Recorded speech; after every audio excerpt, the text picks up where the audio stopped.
अस्सलामु अलैकुम वरहमतुल्लाह रब्बी ज़िदनी इल्मा।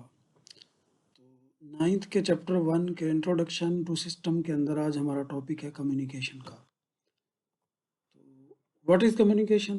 Communication is the process of sending and receiving information.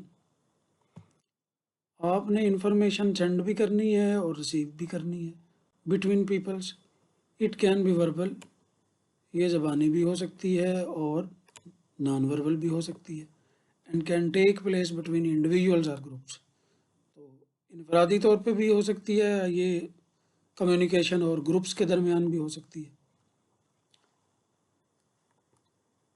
जैसे ये लोग आपस में बातचीत कर रहे हैं तो मतलब ये आपस में कम्युनिकेट कर रहे हैं, ठीक है। यानी इस अमल के अंदर इंफॉर्मेशन को सेंड भी किया जाता है और रिसीव भी किया जाता है। Communication communication and interaction. Interaction का मीन जो होता है वो होता है राबता among system component is key to the functioning of system. System के फंक्शनिंग रहने के लिए उसके जो कंपोनेंट हैं, ठीक है। Communication and interaction among system component is key to the functioning of the system. System तब तक आपका काम करता रहेगा जब तक उसके कंपोनेंट्स आपस में कम्युनिकेट कर रहे होते हैं। It ensures that components works together in an organized and smooth manner to achieve the system's objective. ये यकीन दिलाता है कि कंपोनेंट्स इकट्ठे काम कर रहे हैं एक ऑर्गेनाइज और स्मूथ मैनर के साथ to achieve the system objective. System के मकासद को हासिल करने के लिए वो इकट्ठे काम कर रहे हैं। फॉर एग्जांपल, कंप्यूटिंग सिस्टम के अंदर सीपीयू कम्युनिकेट करता है with memory to fetch and store data, data लेने के लिए भी और स्टोर करने के लिए भी, ठीक है। तो ये सीपीयू की कम्युनिकेशन होती है मेमोरी के साथ। तो अगर मेमोरी काम नहीं कर रही तो मतलब आपका सिस्टम भी काम नहीं कर रहा होता। और बायोलॉजिकल सिस्टम के अंदर जो हमारा हयातियात का सिस्टम है, इसके अंदर brain sends signals to muscles to initiate movement. तो मूवमेंट के लिए, हरकत के लिए जो ब्रेन है वो सिग्नल सेंड कर रहा था मसल्स को। तो ये कम्युनिकेशन जो है ये ज़रूरी होती है किसी भी सिस्टम की परफॉर्मेंस के लिए कि उसके कंपोनेंट जो वो आपस में क्या करते रहें, कम्युनिकेट करते रहें। Systems interaction with the environment. तो सिस्टम का जो इंटरेक्शन है, उसका जो राबता है उसके माहौल के साथ भी होना चाहिए। System constantly interact with their environment. System constantly, मुस्तकिल उसका राबता होता है एनवायरनमेंट के साथ through input and outputs. Input के ज़रिए और आउटपुट के ज़रिए सिस्टम का उसके साथ राबता होता है माहौल के साथ। For example, weather monitoring system receive data from environment.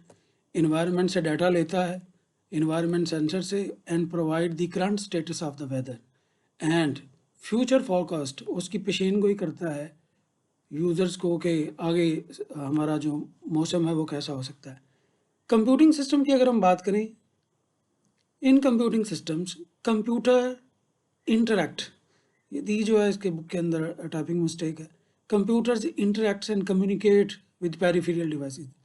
Peripheral devices जो होते हैं वो इनपुट और आउटपुट डिवाइसेस को हम कलेक्टिवली कहते हैं पेरिफेरल डिवाइसेस, लाइक प्रिंटर है एंड स्कैनर है।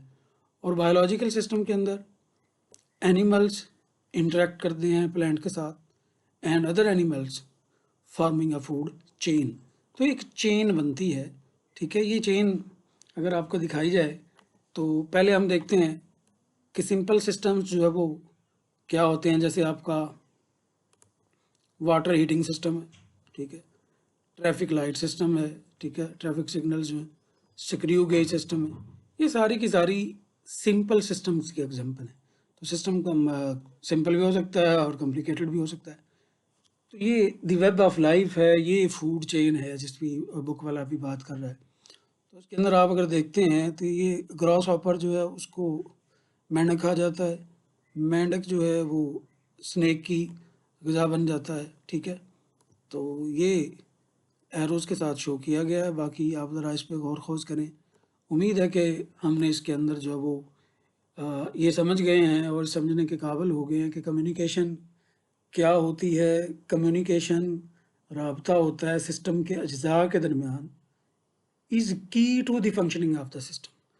सिस्टम की फंक्शनिंग के लिए एक चाबी है कि अगर वो आपस में कम्युनिकेट नहीं कर रहे तो मतलब सिस्टम आपका काम नहीं कर सकता।